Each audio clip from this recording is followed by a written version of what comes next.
कशी काळाची चाहूल आली, बाग सुखाची करपून गेली, कस विपरीत घडलं सार, होता सोन्याचा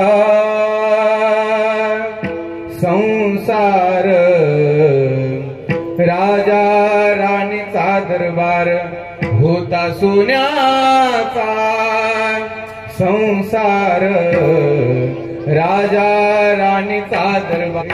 हे आपल्या शेगाव मधील एक प्रतिष्ठित व्यक्तिमत्व, सर्वांचं लाडकं व्यक्तिमत्व, कैलासवासी संतोष हरी चव्हाण. संतोष दादांना गेल्या वर्षी आपल्यातून जावं लागलं.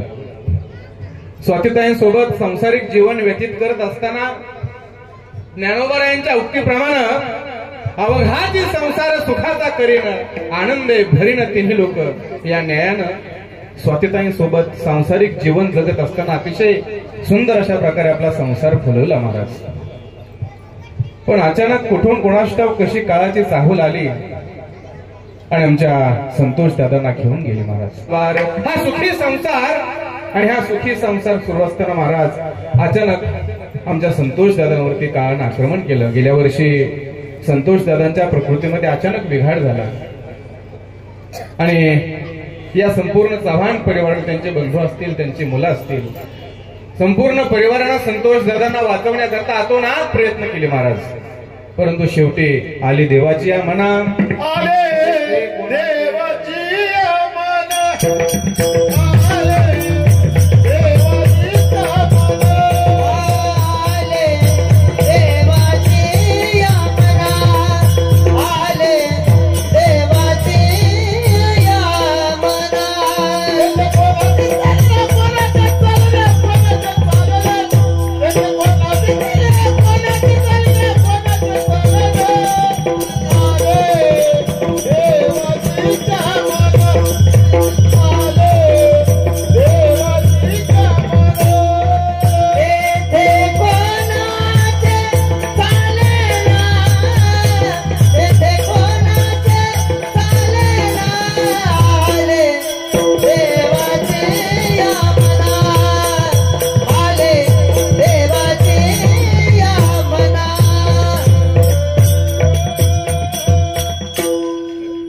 देवाच्या मनात तेथे कोणाचे चालेना. एकदा का देवाच्या मनात आलं महाराज. म्हणतात ना, जो आवडे सर्वांना, सर्वांना तो आवडतो, सर्वांना तो हवा हवाच वाटतो महाराज. जो आवडे सर्वांना तोच आवडे देवाला. आमचे संतोष दादा भगवंताला प्रिय झाले आणि गेल्या वर्षी संतोष दादांनी देह ठेवला आणि त्यांच्या प्रथम पुण्यस्मरणाच्या निमित्तानं त्यांच्या आत्म्याला शांती लागावी, भगवंताच्या चरणाजवळ त्यांना स्थान मिळावं आणि त्याचबरोबर त्यांच्या प्रथम पुण्यस्मरणाच्या निमित्तानं ज्ञानदान घडावं, अन्नदान घडावं, या निमित्तानं आज या ठिकाणी केलेला अट्टहास आहे.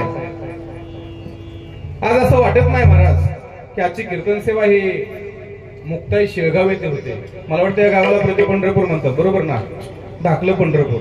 ही सेवा पंढरपुरातच होती असं वाटतं महाराज. एका लेकराचं, एका भावाचं आपल्या बंधूवर, आपल्या वडिलांवर एका लेकराचं किती प्रेम असावं याचं जिवंत उदाहरण म्हणजे आजचा हा आयोजित केलेला हा कीर्तन महोत्सव आहे. अतिशय सुंदर असं नियोजन आहे. आमच्या संतोष दादांच्या प्रथम पुण्यस्मरणाच्या निमित्तानं त्यांच्या संपूर्ण परिवारानं आयोजित केलेली कीर्तन सेवा आहे. त्यामध्ये संतोष दादांचे दोनही मुलं, त्यामध्ये चिरंजीव पृथ्वीराज संतोष चव्हाण असेल, त्यामध्ये चिरंजीव अथर्व संतोष चव्हाण, संतोष दादांनी ज्यांच्यासोबत अतिशय सुंदर अशा प्रकारे संसार केला, संसार थाटला, त्यांच्या सहचारीने श्रीमती स्वाती संतोष चव्हाण, त्याचबरोबर संतोष दादांची आई सौ संगीता हरी चव्हाण, त्याचबरोबर त्यांचे वडील श्री हरी निवृत्ती चव्हाण, त्याचबरोबर त्यांचे बंधू श्री बळवंत हरी चव्हाण, तसेच संपूर्ण परिवार आणि ज्यांच्या संपर्कातूनही कीर्तन सेवा माझ्याकडे आली ते आमचे परममित्र, आमच्यावर ज्यांची फार श्रद्धा आहे आणि आमचंही त्यांच्यावर फार प्रेम आहे असे आमचे राहुल दादा खिलारे असतील. बसा ना या पुढे. त्यांच्याही चरणी नतमस्तक होतो. या संपूर्ण परिवारानं त्या आपल्या दादांना शेवटची भावपूर्ण श्रद्धांजली अर्पण करण्याकरता, संतोष दादांना शेवटची भावपूर्ण श्रद्धांजली समर्पित करत असताना त्या निमित्तानं आयोजित केलेली कीर्तन सेवा अतिशय सुंदर नियोजन आहे महाराज. साऊंड सिस्टीम फार सुंदर आहे, पवित्र असा मंडप आहे, मृदंगाची सुंदर अशी साथ करण्याकरता आपल्या अखंड महाराष्ट्राचं वैभव मृदंग सम्राट, ताल सम्राट हरिभक्तीपरायण महेशजी महाराज ढोबळे महाराज या ठिकाणी उपस्थित आहेत. त्याचबरोबर गायनाची सुंदर अशी साथ करण्याकरता हरिभक्तीपरायण बाळकृष्ण महाराज जाधव आहेत, हरिभक्तीपरायण विठ्ठल महाराज कदम आहेत, त्याचबरोबर हरिभक्तीपरायण ठोंबरे महाराज देखील उपस्थित आहेत.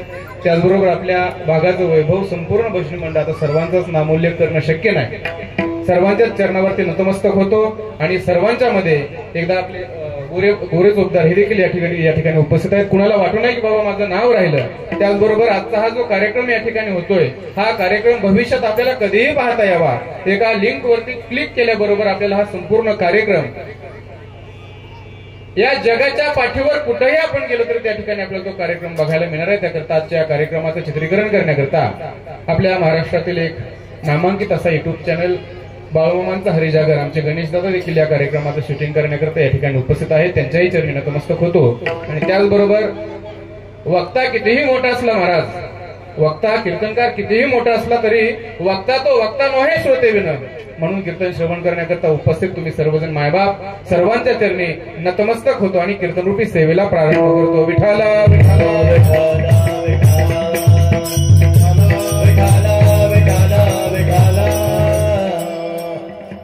सेवेकरता निवडलेला अभंग माझ्या जगद्गुरु तुकोबारायांचा आहे. या अभंगातून जगद्गुरु तुकोबाराय काय सांगतायत? या नरदेहामध्ये जन्माला आल्यानंतर या सृष्टीमध्ये नेमकं शहाणं कुणाला म्हणायचं याबद्दलचं प्रतिपादन करतायत. आणि अभंग माझ्या जगद्गुरु तुकोबारायांच्या गाठ्यातला आहे. मी तर असं म्हणेन, या सृष्टीमध्ये जन्माला आलेल्या प्रत्येक व्यक्तीनं, प्रत्येक माणसानं जन्मामध्ये आल्यानंतर कधीतरी तुकोबारायांचा गाथा अभ्यासावा. कारण गाथा हा फक्त धर्मग्रंथ नाही, लक्षात ठेवा. तुकोबारायांचा गाथा हा फक्त धर्मग्रंथ नाही, तर तुम्हाला आणि आम्हाला आमच्या दैनंदिन जीवन जगत असताना दैनंदिन जीवनामध्ये पडलेल्या प्रत्येक प्रश्नाचं उत्तर म्हणजे गाथा आहे. प्रत्येक प्रश्नाचं उत्तर म्हणजे माझ्या ज्ञानोबारायांचे ज्ञानेश्वर आहे. आज जर आपण बघायला गेलो तर गेल्या 15 दिवसापूर्वी एक टीव्हीला बातमी दाखवली महाराज की महाराष्ट्रामध्ये सर्वाधिक गुन्हेगारीचं प्रमाण वाढताना दिसतंय. आणि एकूण गुन्हेगारीमध्ये जे गुन्हेगार आहेत महाराष्ट्रातले, त्या एकूण गुन्हेगारीमध्ये 70% प्रमाण हे 15 ते 40 वयोगटातील व्यक्तींचं आहे. अतिशय चिंताजनक गोष्ट आहे, लक्षात ठेवा. एकूण गुन्हेगारीमध्ये 70% प्रमाण हे 15 ते 40 या वयोगटातील लोकांचं आहे.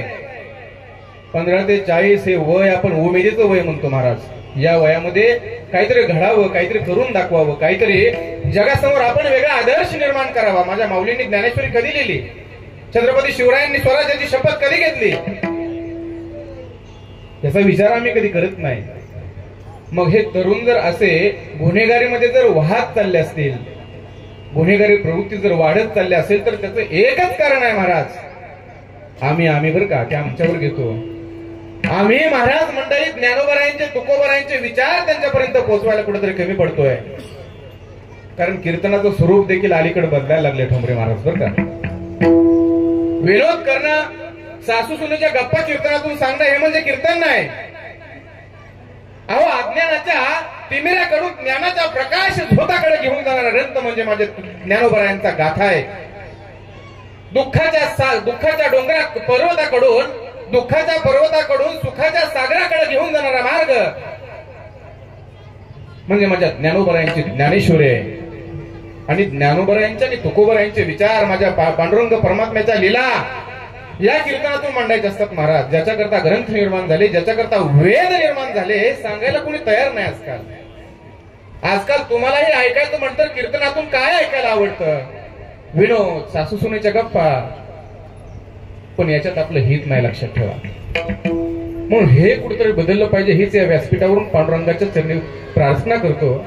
ही कीर्तनाची जी परंपरा बदलत चाललेली आहे, कीर्तनाला एक वेगळं स्वरूप येत चाललेलं आहे, ते कुठेतरी थांबावं. ही तरुणाई जी गुन्हेगारीच्या दृष्टीनं, गुन्हेगारीच्या दिशेनं जी चाललेली आहे, ती कुठेतरी थांबावी. तरुण कुठेतरी कीर्तनात यावेत महाराज. आता आपण बघतोय तर जरा प्रमाण बरं वाटतंय. मला वाटतंय मुक्ताईंचे झालेल्या गावावरती संस्कार आहेत. नाहीतर इतरत्र महाराष्ट्रभर महाराज आम्ही फिरतो, तरुण मुलं कुठे दिसत नाहीत कीर्तनाला. सगळे 50च्या पुढचे.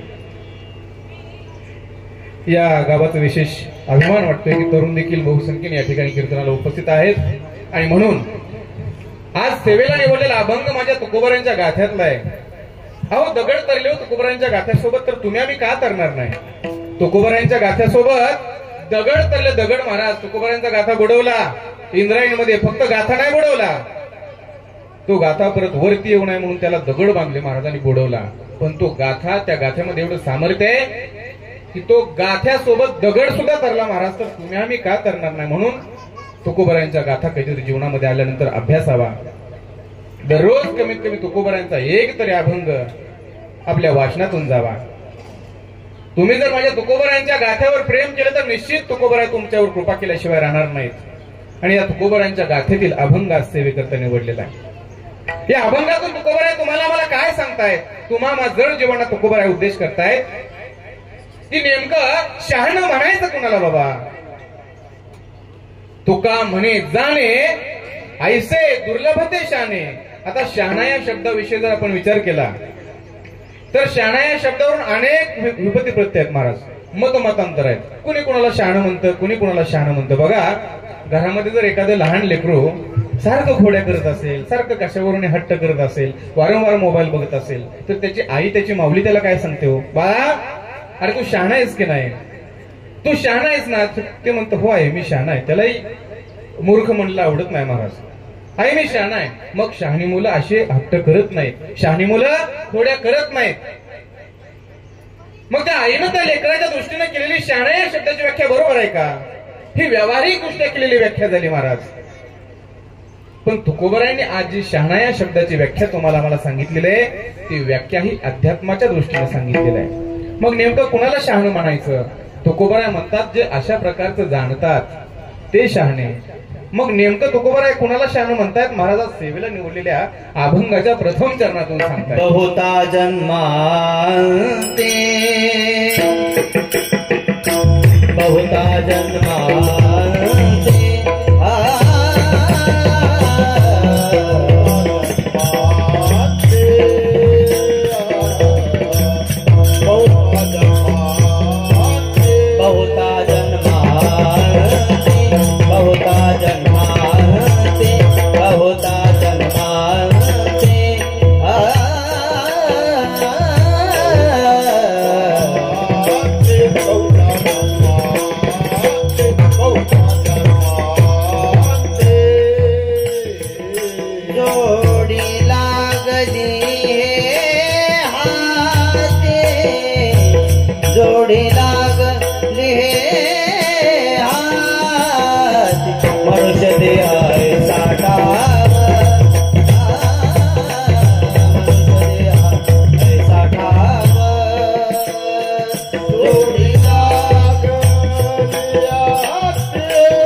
शहाणं म्हणायचं जे अशा प्रकारचं जाणतात? मग काय सांगतायत महाराज अभंगाच्या प्रथम चरणामध्ये? बहुता जन्मांती जोडी जोडी. तिकडे बघा माझ्याकडे, इकडे तिकडे बघू नका. ही कशी हाती लागली? बहुता बहुता जन्मांती जोडी लागली हे हाती. आता तुकोबरा या ठिकाणी बहुता म्हणतात. त्या बहुता या शब्दाचा अर्थ काय हो? बहुता जन्मांती म्हणजे किती जन्मानंतर, किती प्रतीक्षा करावी लागली हा मनुष्य देह प्राप्त करण्याकरता तुम्हाला आणि मला? 83,99,999. आणि त्याला गुणवले पण नाथ महाराज परत 1 कोटी करतात. एक एक योनी कोटी कोटी फेरा मग लागे वारा मनुष्य देहाचा. एक एक योनी कोटी कोटी फेराय 83,99,999 आणि त्याला परत गुणुले 1 कोटी करा आणि कीर्तन झाल्यावर मला हिशोब करून सांगा. 1 तास वेळ आहे तुम्हाला. एवढे जन्म दुःख भोगून तुम्ही आम्ही या मनुष्य देहामध्ये आलेलो आहोत. सर्व जन्मांच्या शेवटी हा मनुष्य देह पावे पाठी या परी उत्तम कीर्ती म्या रचली नाही.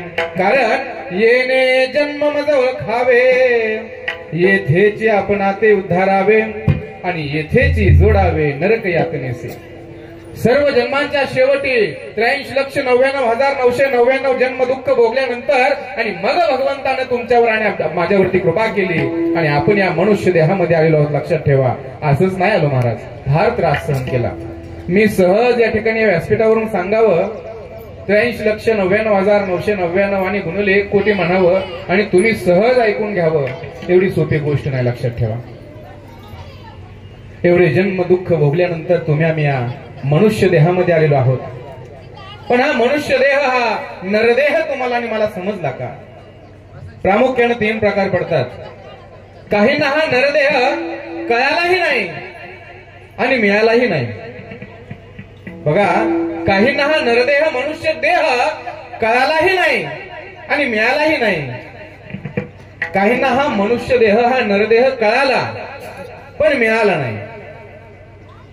काहींना हा मनुष्य देह हा नरदेह मिळाला पण कळाला नाही. महाराज, जे प्राणी आहेत, साप, विंचू, कीटक असतील, हा मनुष्य देह सोडून जेवढे काही जीव असतील त्या सर्व जीवांना हा मनुष्य देह कळाला नाही महाराज आणि मिळालाही नाही.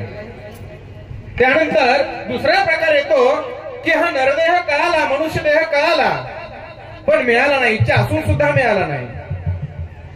कोण आहेत असे? स्वर्गीचे अमर इच्छिताती देवा मृत्यूलोकी व्हावा जन्मामा. का हो?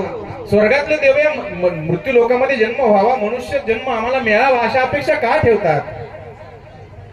नारायण नामे होऊ जीवन मुक्त कीर्तनी अनंत गाऊ गीते. नारायणाच्या नामाने आम्ही जीवनमुक्त हो असं ते म्हणतायत. कोण म्हणतायत? स्वर्गीचे अमर, स्वर्गातले देव काय म्हणतायत? नारायण नामी होऊ जीवनमुक्त कीर्तनी अनंत गाऊ गीते. मग का स्वर्गामध्ये तिथं स्वर्गामध्ये उपस्थित असताना ते काय तिथं भगवंताचं नाम घेऊन जीवनमुक्त होऊ शकत नाहीत का? माझ्या प्रश्नाचं उत्तर द्या. स्वर्गीचे जे अमर जे देव आहेत ते स्वर्गामध्ये राहून भगवंताचं नाम घेऊन तिथे जीवनमुक्त होऊ शकत नाहीत का? नाही होऊ शकत.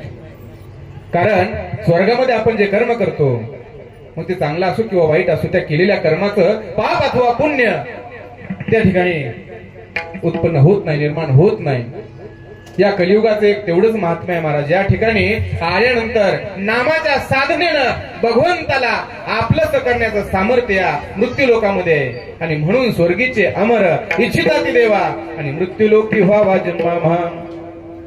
त्यांना हा मनुष्य देह कळाला पण मिळाला नाही. तसं एक तिसरा प्रकार पडतो ज्यांना हा नरदेह मिळालाय पण कळाला नाही. त्यामध्ये आपण सर्वजण आहोत. लक्षात ठेवा. हा नरदेह अनमोल असा नरदेह तुम्हाला आम्हाला प्राप्त झाला, भगवंतानं बहाल केला. तो कशा करता? देवी दिला देह भजना गोमटा तो या झाला फटा बाधिकेचा. हा नरदेह भगवंतानं तुम्हाला आम्हाला दिलेला कशा करता? भगवंताचं भजन करण्याकरता, भगवंताचं नाम. जेने हा जीव दिला दादा, जेने हा जीव दिला दादा, जेने हा जीव दिला दादा, जेने हा जीव दिला दादा.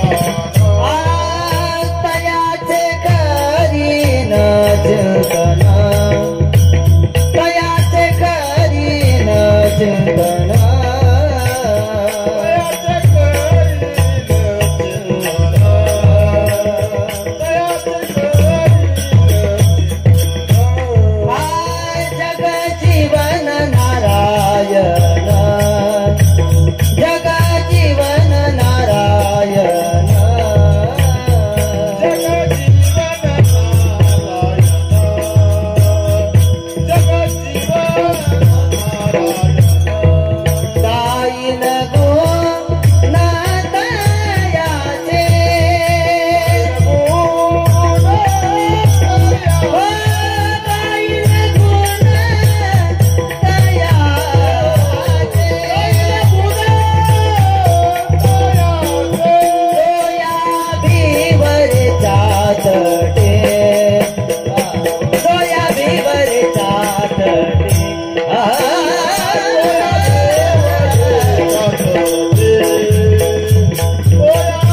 जेणे हा जीव दिला दान तयाचे करीन चिंतन. कोणी दिला हा जीवदान, हा देह कोणी दिला? त्या माझ्या पांडुरंग परमात्म्यानं तुम्हाला आम्हाला हा नरदेह दान दिलेला आहे महाराज. दान. पहिला पाऊस पडलेला असावा आणि पहिल्या पाऊस पडल्यानंतर एखादं लहान लेकरू घराच्या बाहेर यावं, घराच्या समोर वाळूचा ढीग असावा महाराज. ती मुलगी काय करते? त्या वाळूच्या ढिगामध्ये जाते, आपल्या पायानं त्या वाळूमध्ये खोप तयार करते. काय करते? खोप तयार करते. एखादा चपटा दगड घेते, त्या चपट्या दगडाला गाडी समजते महाराज. त्या खोपीला आपला बंगला समजते, त्या चपट्या दगडाला काय समजते? गाडी समजते. त्या वाळूतनच एक हायवे तयार करते आपल्या चारी बोटांनी, बरं का. 2 खडे घेते, एक नवरा एक बायको. 2 बारके खडे घेते, एक मुलगा एक मुलगी. आणि हा तिचा खेळ चालू असतो महाराज.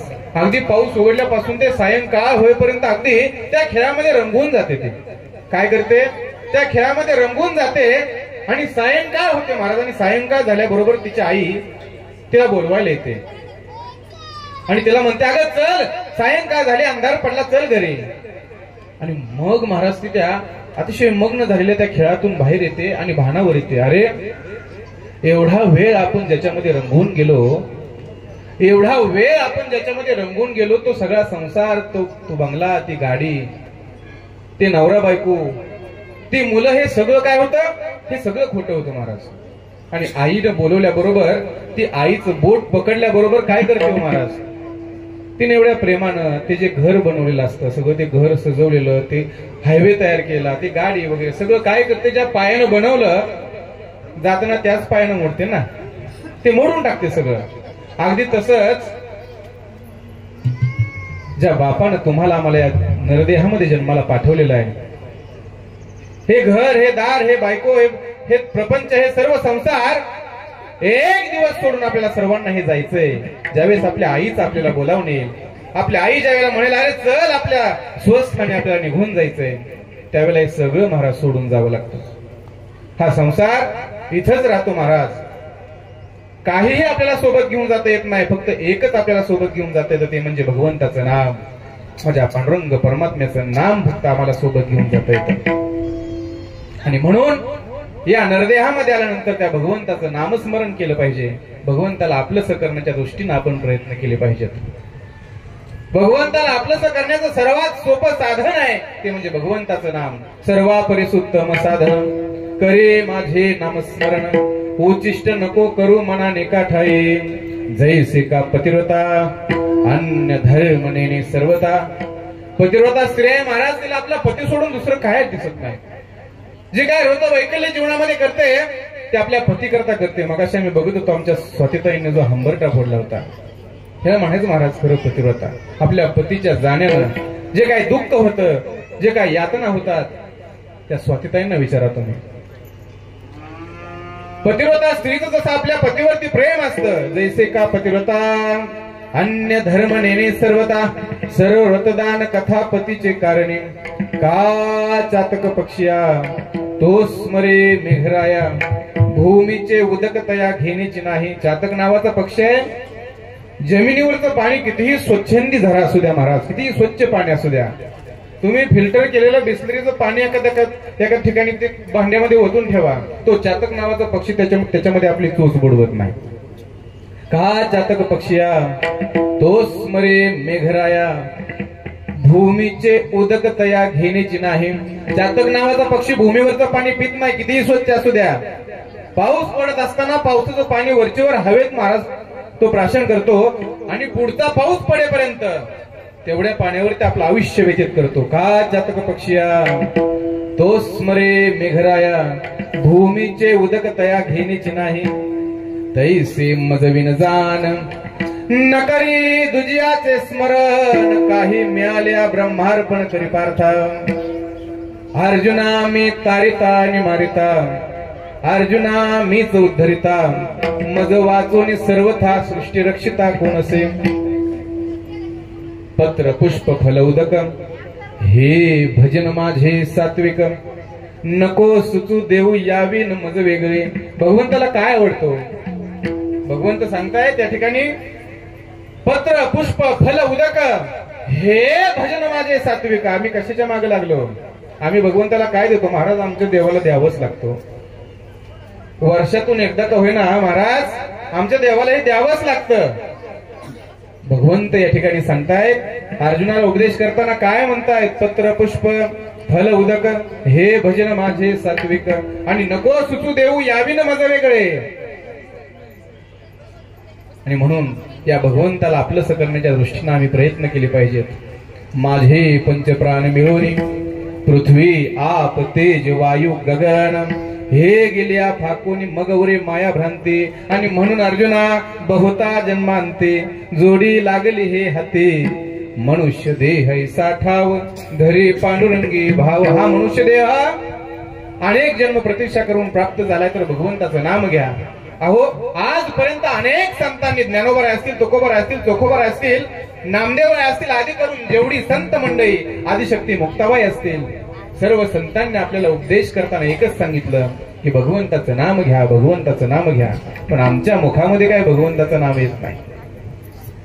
अहो एकनाथ महाराजांना तर एका ठिकाणी म्हणावं लागलं, वाज तसे बोंब कुणी नाही कधी कानी हरी हरी न म्हणता तया थोर झाली हानी.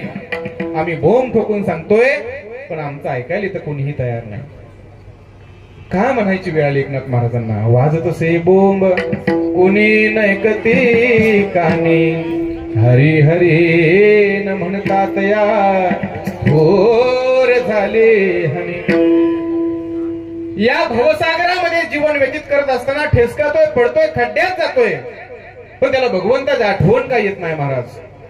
मग एकनाथ महाराज त्याच्याही पुढे जाऊन म्हणतात, ठोंबरे महाराज जर संतांनी केलेले उपदेश, संतांनी केलेले हिताचे उपदेश तर तुम्हाला पचत नसतील, तुम्हाला आवडत नसतील तर काय होईल? याच्या पुढे जाऊन एकनाथ महाराज सांगतायत, हे जरी नाही काल तरी दुसरा येईल. हे जरी नाही काल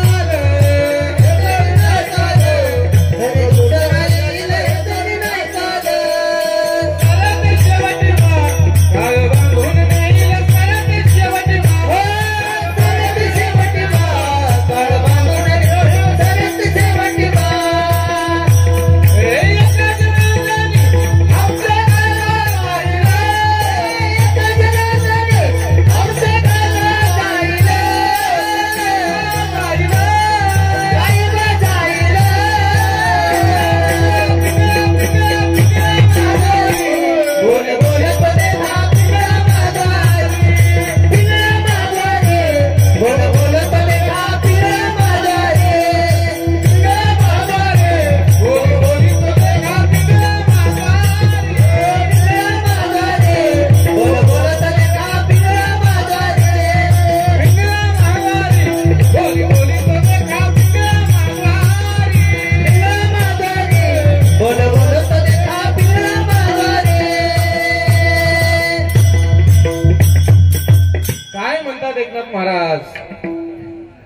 हे जरी नाही काल तरी दुसरा येईल. हे जरी नाही काल सरते शेवटी काळ बांधून नेईल.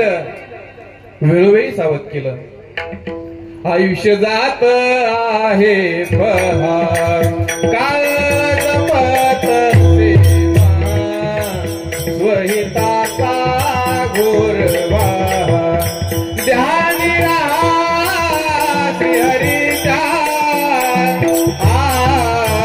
धनदारा पुत्र जन धनदारा पुत्र जन. वेळोवेळी संतांनी जागं केलं महाराज. आयुष्य जात आहे पहा. आयुष्य निघून चाललंय हो. भगवंताचं नाम घ्या. पण आम्ही मात्र जागं होत नाही, भगवंताचं नाम घेत नाही. पण हे भगवंताचं नाम जर आम्ही जीवनामध्ये घेतलं तर भगवंताच्या नामामध्ये काय सामर्थ्य आहे. नाम संकीर्तन साधन पै सोपे जळतील पापे जन्मांतरीची.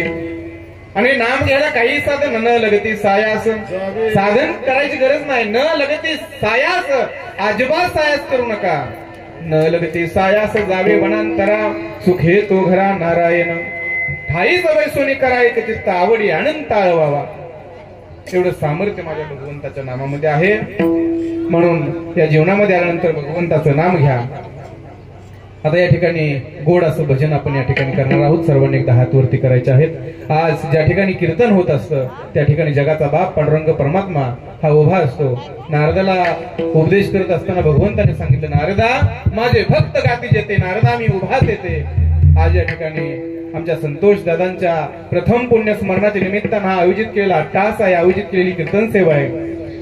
आणि या ठिकाणी जर जगाचा बाप जर उभा असेल तर त्या जगाच्या बापाचं नामस्मरण आम्ही करणं गरजेचं आहे. सर्वांनी एकदा सुंदर असा हात वरती करा आपापलं, प्रत्येकानं आपापला हात वरती करा. सदा नाम घोष करू हरी कथा, तेने सदा चित्ता समाधान. भगवंताच्या नामानं चित्ताला समाधान प्राप्त झाल्याशिवाय राहत नाही महाराज. कारण भगवंताचं नामच तितकं गोड आहे. अमृताहुनी गोड नाम तुझे देवा, नाम तुझे देवा. पण मन माझे केशवा कावा न घे, मन माझे केशवा, मन माझे केशवा कावा न घे, कावा न घे. अमृताहुनी गोड नाम तुझे देवा, नाम तुझे देवा. अमृताहुनी गोड असं माझ्या भगवंताचं नाम आहे. पण त्याच्यामध्ये अमृताची गोडी कधी निर्माण होते महाराज? ज्यावेळेस आपण अंतकरणापासून भावानं आम्ही भगवंताचं नामस्मरण करतो. म्हणून तुकोबाराय म्हणताय, त्या नरदेहामध्ये आलात तर काय करा, माझ्या पांडुरंगाच्या चरणी भाव ठेवा. अभंगाचं द्वितीय चरण. मनुष्य देह साठावा,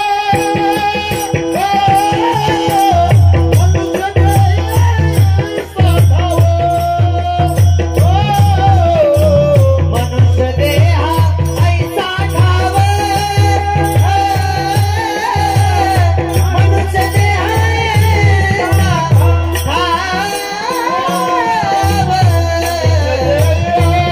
ठाव.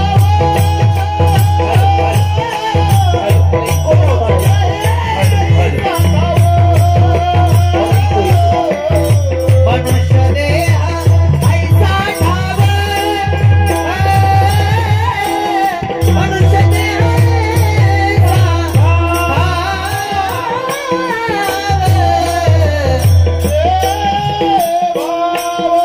ओ धरी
मनुष्य देह ऐसा ठाव, धरी पांडुरंगे भाव. ज्या पांडुरंग परमात्म्यानं हा नरदेह तुम्हाला आम्हाला दिला, त्या पांडुरंग परमात्म्याविषयी अंतःकरणामध्ये भाव असला पाहिजे. आपल्या गळ्यामध्ये असलेल्या चेनला, लॉकेटला, साखीला, 2.5 तोळ्याच्या साखीला किती भाव आहे महाराज, त्याला फार महत्व नाही. आपल्या गळ्यामध्ये असलेल्या 2.5 तोळ्याच्या साखीला किती भाव आहे याला फार महत्व नाही. पण तुमच्या अंतःकरणामध्ये, तुमच्या अंतःकरणच्या दृष्ट्यामध्ये किती शुद्ध प्रतीचा भाव आहे त्याला फार महत्व आहे बरं का. माझ्या जगाचा बाप पांडुरंग परमात्मा तुकोबारायांची उधारी गोळा करत फिरू लागला महाराज. कारण काय हो? माझ्या तुकोबारायांच्या अंतःकरणातला भाव खरा होता. चोखोबाची बहीण झाला शारंगधर, वहिनी उघडादार हाका मारी. चोखोबारायांच्या पत्नीचं बाळंतपण करण्याकरता जगाचा बाप चोखोबारायांची बहीण झाला. कारण काय? चोखोबारायांच्या अंतःकरणातला भाव खरा होता. एकनाथ महाराजांच्या जीवनातला प्रसंग आहे. आपल्या अंतःकरणातली भक्ती, आपल्या अंतःकरणातला भाव जर दृढ असेल तर जगाचा बाप कितीही तुमच्यावरती आलेलं संकट मोठा असू द्या, ते पेलण्याकरता जगाचा बाप धावून आल्याशिवाय राहत नाही. आज तुम्ही जर जगाच्या बापाकरता, माझ्या पांडुरंग परमात्म्याकरता जर एक पाऊल टाकत असाल तर हाच जगाचा बाप तुमच्या संकट काळामध्ये हजारो पाऊल टाकत तुमच्यापर्यंत आल्याशिवाय राहत नाही. हे त्या पांडुरंग परमात्म्याचं ब्रीद आहे. हा भगवंत तुमच्याकरता धावून आल्याशिवाय राहत नाही. म्हणून त्या पांडुरंग परमात्म्याविषयी आपल्या अंतःकरणामध्ये भाव असावा. एकनाथ महाराजांच्या अंतःकरणातला भाव दृढ होता. एकनाथ महाराज शांत होते, संत होते आणि श्रीमंत होते. दररोज महाराज एकनाथ महाराजांच्या घरी कीर्तन. एकनाथ महाराजांच्या वाड्यामध्ये दररोज कीर्तन असायचं. प्रसंग मोठा आहे पण छोटा करून सांगतो. दररोज कीर्तन आणि कीर्तनाला आलेल्या प्रत्येक व्यक्तीला 1 किलो गूळ आणि 1 किलो डाळ महाराज प्रसाद म्हणून द्यायचे. 1200 एकर शेती, 1200 एकर जमीन एकनाथ महाराजांच्या घरी. पण अशा एकनाथ महाराजांवर 700 रुपयांचं कर्ज झालं महाराज. आणि 700 रुपयांचं कर्ज झाल्याबरोबर सहज श्रीखंडेशी बोलता बोलता नाथ महाराजांनी श्रीखंडेला विचारलं, श्रीखंडे आपलं बजेट काय म्हणतंय? श्रीखंडेने सांगितलं, महाराज आपलं बजेट जरा डाऊन आहे सध्या. मला असं वाटतंय हे अन्नदान, हे प्रसाद आता बंद केलं पाहिजे.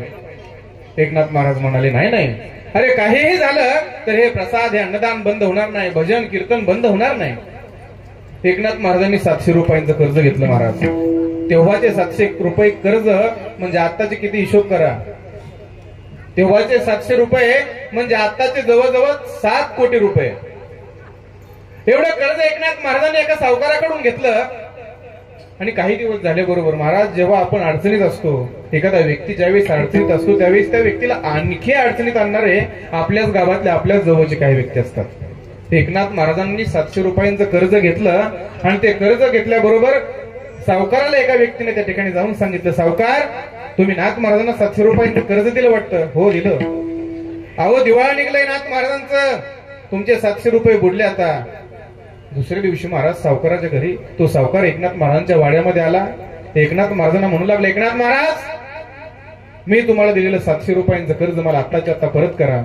एकनाथ महाराजांनी सांगितलं, सध्या आमची तारांबळ सुरू आहे, बजेट नाही सध्या. अहो आम्ही तुम्हाला व्याज देणार आहे, आणखी काही वर्ष जाऊ द्या, आम्ही तुमचे पैसे परत करू, व्याजासहित परत करू. नम्र झाले एकनाथ महाराज. पण त्या सावकाराने एकनाथ महाराजांना शपथ घातली, नाथ महाराज आजचे आज तुम्ही मला माझे पैसे परत करा. आणि माझे पैसे जर तुम्ही आज मला देत नसाल तर तुम्हाला पांडुरंग परमात्म्याची शपथ आहे, पांडुरंगाची शपथ तुम्हाला आहे, जोपर्यंत माझे पैसे तुम्ही मला परत करत नाही तोपर्यंत तुम्ही अन्नाचा कणही खायचा नाही. एकनाथ महाराजांच्या वाड्यात येऊन एकनाथ महाराजांना पांडुरंगाची शपथ घालणारा पहिलाच व्यक्ती होता सावकार. नाथ महाराजांनी सांगितलं, सावकार अहो पांडुरंगाची शपथ घातली तुम्ही आम्हाला, पण ऐका सावकार, जोपर्यंत तुमचे पैसे परत करत नाही तोपर्यंत या पैठणच्या नाथांचं तुम्हाला वचन आहे, जोपर्यंत तुमचे पैसे परत करत नाही तोपर्यंत अन्नाचा कणच काय पण पाण्याचा थेंबही घेणार नाही. बघता बघता महाराज दिवसापासून दिवस निघून गेले. 1 दिवस गेला, 2 दिवस निघून गेले, 4 दिवस निघून गेले महाराज. एकनाथ महाराजांच्या पोटामध्ये अन्नाचा कण नाही की पाण्याचा थेंब नाही. एकनाथ महाराजांच्या पोटामध्ये अन्नाचा कण नाही किंवा पाण्याचा थेंब नाही. मला सांगा, एकनाथ महाराजांची पत्नी त्यांनी अन्न घेतलं असेल, त्यांनी पाणी घेतलं असेल. गिरिजाई साहेब देखील 5 दिवस झाले उपाशी महाराज. आपले मालक आपली मालकीन दोघेही उपाशी आहेत महाराज. श्रीखंडेला भूक लागेल, श्रीखंडे जेवेल वाटते तुम्हाला. 5 दिवसांचा उपवास एकनाथ महाराजांबरोबर श्रीखंड्याचाही आणि गिरिजाई साहेबांचाही. 5वा दिवस निघून गेला. एकनाथ महाराजांच्या हातामध्ये ज्ञानेश्वरी शुद्धीकरणाचं काम सुरू आहे. ज्ञानेश्वरी समोर घेतलेले आहे, व्याकुळ झालेले आहेत महाराज माझे एकनाथ महाराज. आणि जगाचा बाप पांडुरंग परमात्म्याला घाम फुटला. जगाच्या बापानं एकनाथ महाराजांच्या नोकराचा वेश धारण केला आणि रात्रीच्या 12 वाजता एकनाथ महाराजांच्या दारावरती थाप मारायला. सावकार हो सावकार, दार उघडा. रात्रीच्या 12 वाजता जगाचा बाप एकनाथ महाराजांच्या नोकराचा वेश धारण करून सावकाराच्या दारावरती थाप टाकायला आलेला आहे. सावकाराच्या पत्नीने दरवाजा उघडला, पाहते तर काय एकनाथ महाराजांचा नोकर. पण तो एकनाथ महाराजांचा नोकर नव्हताच महाराज. एकनाथ महाराजांच्या नोकराच्या वेशामध्ये आलेला जगाचा बाप पांडुरंग परमात्मा होता. हे तिच्या लक्षात आलं नाही. का हो एवढ्या रात्री अपरात्री येण्याचं कारण काय? सावकार कुठं आहेत? अहो तुमच्या मालकांनी आमच्या एकनाथ महाराजांना पांडुरंगाची शपथ घातली. एकनाथ महाराजांना तुमच्या सावकारांनी पांडुरंगाची शपथ घातली की माझे पैसे परत करेपर्यंत अन्नाचा कण घ्यायचा नाही तुम्ही, की पाण्याचा थेंब प्यायचा नाही. आज 5 दिवस झाले आमच्या मालकाच्या पोटामध्ये अन्नाचा कण नाही की पाण्याचा थेंब नाही. सावकार आले आणि त्या एकनाथ महाराजांच्या नोकराच्या वेशात आलेल्या माझ्या जगाच्या बापानं पांडुरंग परमात्म्यानं पैसे काढून त्या सावकाराच्या हातावर ठेवले. शेळगावकर, जेवढे पैसे त्या एकनाथ महाराजांच्या नोकरानं त्या सावकाराच्या हातावर ठेवले, वही काढली, हिशोब केला, व्याजासहित रक्कम, जेवढे पैसे दिले तेवढेच पैसे महाराज भरले. कर्ज परतफेड केला आणि कर्ज परतफेड केलेली पावते माझ्या एकनाथ महाराजांच्या नित्य शुद्धीकरणाच्या ज्ञानेश्वरीच्या त्या ज्ञानेश्वरीमध्ये ठेवून टाकली. तुम्ही म्हणाल एकनाथ महाराजांच्या नोकराच्या वेशामध्ये आलेल्या त्या पांडुरंग परमात्म्यानं कशी काय लगेच ठेवून टाकल्या? चतुरातो शिरोमणी गुण लावण्याची खाणी मुकुड सकाळ म्हणे. त्या भगवान पांडुरंग परमात्म्याला कोणती गोष्ट अशक्य आहे? त्या जगाच्या बापानं ती ज्ञानेश्वरीच्या त्या ज्ञानेश्वरीमध्ये ती कर्ज परतफेड केलेली पावती ठेवून टाकली. आणि दुसऱ्या दिवशी ती सावकाराची पत्नी एकनाथ महाराजां त्या सावकाराला काय म्हणते, अहो अख्खं विश्व त्या शांतीब्रह्म एकनाथ महाराजांच्या चरणावरती लोटांगण घालतंय आणि त्या शांतीब्रह्म एकनाथ महाराजांना तुम्ही पांडुरंगाची शपथ घातली. जा, संत क्षमाशील असतात, ते तुम्हाला क्षमा करतील. सावकाराच्या डोक्यात प्रकाश पडला. महाराज सकाळी सावकार आला आणि सावकारानं सांगितलं, नाथ महाराज एवढ्या रात्री अपरात्री नोकर पाठवण्याची काय आवश्यकता होती? हवं तर मी सकाळी आलो असतो. नोकर? मी कोणता नोकर वगैरे पाठवलं नाही. एकनाथ महाराजांनी श्रीखंडेला विचारलं, सर्व नोकरांना विचारलं, कुणीही गेलं नाही. मग एकनाथ महाराजांनी सांगितलं की माझ्या वाड्यातला एकही नोकर तुमच्याकडे रात्री 12 वाजता आला नाही. मग तुम्ही कसं काय सांगताय? अहो माझं कर्ज परतफेड केलेली पावती मी दिली. आणि एकनाथ महाराजांच्या समोर ज्ञानेश्वरीच होती. महाराज सहज ज्ञानेश्वरी उघडून बघितली तर ज्ञानेश्वरीमध्ये कर्ज परतफेड केलेली ती पावती त्या ठिकाणी एकनाथ महाराजांना बघायला मिळाली. आणि घरवरून गेले माझे एकनाथ महाराज. एकनाथ महाराजांनी त्या सावकाराला सांगितलं, सावकार रात्री 12 वाजता तुमच्याकडे माझा नोकर आला. हे तुम्ही म्हणताय ते साफ चुकीचं आहे. माझा एकही नोकर तुमच्याकडे रात्री 12 वाजता कर्ज परतफेड करण्याकरता आला नाही. माझ्याकरता माझा पांडुरंग परमात्मा नोकर झाला. एकोबाचे ऋण फेडी ऋषिकेश, एकोबाचे ऋण फेडी ऋषिकेश,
एकोबाचे ऋण फेडी ऋषिकेशी, अंबरसीचे सोसी गर्भवास, उच्च नीच काही नेने भगवंत तिष्ठे भाव भक्त देखून या. तुम्ही म्हणाला महाराज नाथ महाराज श्रीमंत होते हो आणि उच्च कुळातले होते म्हणून नाथ महाराजांकरता आला असेल.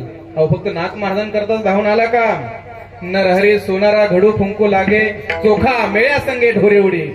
अहो मेलेली ढोरच माझ्या चोखोबा रायणला ओढून घेऊन लागू लागला. हो माझ्या जगाचा बाप पांडुरंग परमात्मा. अंतकरणातला जर भाव शुद्ध असेल तर भगवंत बघत नाही हा उच्च कुळातला आहे काय नीच कुळातला आहे. हे काही भगवंत बघत नाही. उच नीच काही नेने भगवंत तिष्ठे भाव भक्त देखुनिया. दासी पुत्र कन्या विदुराच्या बक्षी आणि दैत्या घरी रक्षी प्रल्हादासी. म्हणून अंतकरणातला भाव जर शुद्ध असेल तर जगाचा बाप आपल्यासाठी धावून आल्याशिवाय राहत नाही. आज आपल्या संतोष दादांना आपल्यातून जाऊन आज 1 वर्ष पूर्ण होतं.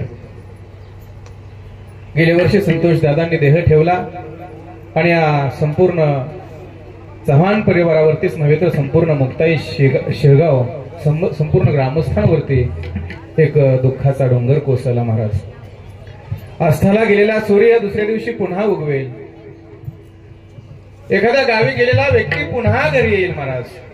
परदेशात गेलेला एखादा घरातील गृहस्थ परदेशातून 4 वर्षांनी का होईना, 5 वर्षांनी का होईना, 10 वर्षांनी का होईना तो परत येईल. पण आज आपल्या चव्हाण परिवारातील आपल्या अथर्वचा, आपल्या पृथ्वीराजचे गेलेले बाबा, आमच्या स्वातीताईंचे गेलेले पती आमचे संतोष दादा आज परत कधीही आम्हाला दिसणार नाहीत, कधीही दिसणार नाहीत महाराज. कारण ते गेले त्या ठिकाणी, ज्या ठिकाणी ते गेलेले आहेत ते परत येण्यासाठी नाही महाराज. परत आपल्याला कधीही बघायला मिळणार नाही. बाप काय असतो, आयुष्यभर आपल्या लेकराकरता हातोनात कष्ट करतो महाराज, हातोनात कष्ट करतो आणि आपल्या लेकरांवरती मायेचं पांघरून घालतो. ज्याच्या अंतकरणामध्ये माया ठासून भरलेली असते त्याला बाप मानतात. आणि म्हणून बापाबद्दल बोलताना वेळोवेळी प्रत्येक ठिकठिकाणी म्हटलेलं आहे, बाप स्वाभिमानी बाना, बाप कणखर कणा, त्याच्या काळजात सुद्धा लाजाळूची संवेदना, त्याची पहाडाची छाती, त्याच हृदय गुलाब, त्याच्या घामाच्या थेंबाला हिऱ्या मोत्याचा रुबाब, बाप तलवार ढाल, बाप भेटते मशाल, बाप जागतो म्हणून घर झोपते खुशाल, बाप म्हणजे रे कसा जसा पाण्यातला मासा, त्याच्या डोळ्यातला थेंब कुणा दिसणार कसा, बाप घराचा तो पाया, आई कळस त्यावर, जेव्हा खचतो न पाया तेव्हा कोसळते घर, जेव्हा खचतो न पाया तेव्हा कोसळते घर. जेव्हा बाप जीवनातून निघून जातो महाराज, जोपर्यंत बाप जिवंत आहे तोपर्यंत आपल्यावर एकही दुःखाचा डोंगर कोसळत नाही महाराज. दुःखाची चाहूल सुद्धा बाप लागू देत नाही. कितीही कष्ट पडू द्या, कितीही अनंत अडचणी असू द्या, त्या अडचणींची चाहूल बाप लेकरांना कधी लागू देत नाही महाराज. जे काय दुःख असेल अंतकरणामध्ये घेऊन टाकतो, साचवतो अंतकरणामध्ये, पण लेकरांना त्याची चाहूलही लागू देत नाही. ज्यावेळेला आमच्या बापानं आमच्या करता केलेलं कष्ट आमच्या डोळ्याच्या समोर उभं राहतं त्यावेळेला आपोआप आमच्या बापाची उंची आमच्या डोळ्यासमोर डोंगरापेक्षा उंच झाल्याशिवाय राहत नाही. आयुष्यभर आपल्या लेकराकरता कष्ट करतो तो आपला बाप असतो महाराज. आयुष्यभर नशिबाशी लढला तेव्हा मला बाप माझा डोंगरावानी वाटला, तेव्हा मला बाप माझा डोंगरावानी वाटला. आयुष्यभर नशिबाशी लढला, आयुष्यभर नशिबाशी लढला, तेव्हा मला बाप माझा डोंगरावानी वाटला, तेव्हा मला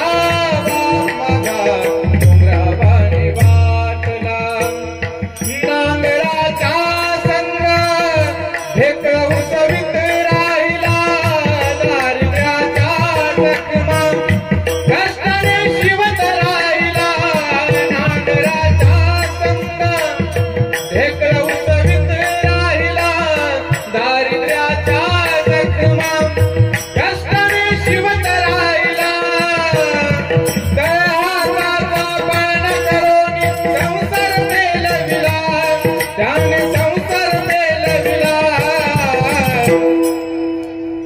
ऊन वारा पावसात कधी नाही थांबला हवा मला बाप माझा डोंगरावानी वाटला हवा मला बाप माझा डोंगरावानी वाटला हवा मला बाप माझा डोंगरावानी वाटला आयुष्यभर महाराज आयुष्यभर स्वतःच्या नशिबाशी जगतो स्वतःच्या नशिबाशी लढतो महाराज पण कधीही कुणाजवळ तक्रार करत नाही तो आपला बाप असतो म्हणून या बापाला समजून घेण्याचा कधीतरी आम्ही प्रयत्न केला पाहिजे या बापाला कधीतरी आम्ही जाणून घेतलं पाहिजे त्या बापावरती कधीतरी जिवंत आहेत तोपर्यंत आम्ही कधीतरी प्रेम केलं पाहिजे आज आमच्या अथर्व दादाने आमच्या पृथ्वीराज दादाने किती ठरवलं की बाबांना आज हाक मारावीशी वाटते आज बाबांना हाक मारावी अहो मारतील ही ते हो पण फोटोतले आमचे संतोष दादा औ देतील का सांगा म्हणून जोपर्यंत आपले आई वडील